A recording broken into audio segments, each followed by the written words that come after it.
والسلام عليكم الأحباب والأحباء الحبابات والأحباء ديالنا المتابعين والمتابعات. هذه تتمة الفيديو ديال الجولة ديالنا في مدينة شفشاو الغزالة الرائعة، المدينة الزرقاء ما شاء الله اللي كلها جبال وطبيعة ما شاء الله اللهم بارك.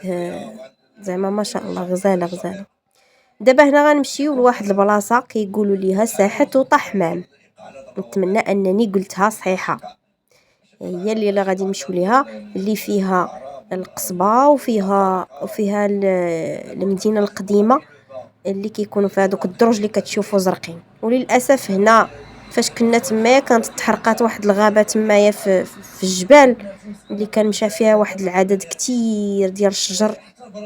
نتمنى والله يعوضها يا ربي في هاد الشتيوه هادي اللي كطيح وتضرروا ناس مساكن، كاينين اللي تحرقوا لهم الديور وحيت كاينين ناس ساكنين جنب الطريق.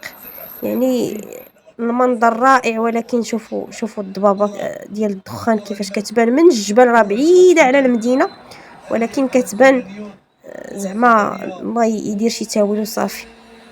هذه هي المدينه القديمه، البلايص كيتباعوا فيها هادشي ديال الجلد والصناعه التقليديه دوك الدريجات اللي كتشوفوهم كيف ما كنت كنشوفهم حتى انا غير في التصاور، وحماقيت انني نمشي ليهم وكتب الله ومشيت.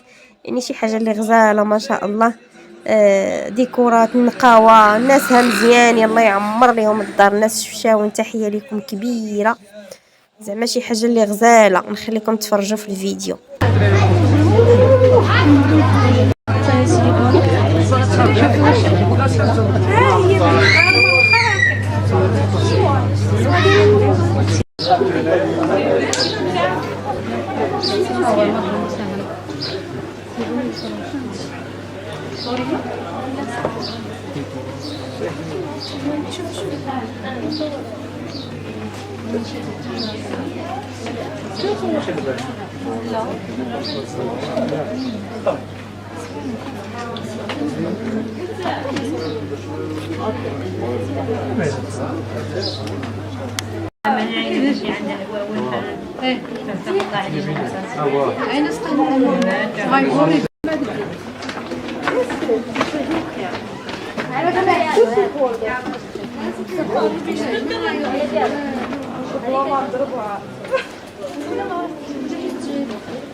وهنا سالينا الجولة ديالنا في المدينة القديمة ودخلنا لهذا المطعم ديال الصين، مطعم صيني والاكل صيني ما شاء الله غزال. هذا كاين وسط المدينة، عطاونا هاد الشوربه هادي تبارك الله غزاله، واخا كتبان لكم راه بحال الماء وسميتو، ولكن بنينه فيها الحوت وفيها الخضره، فيها تبارك الله غزاله، شوربه صينيه زوينه.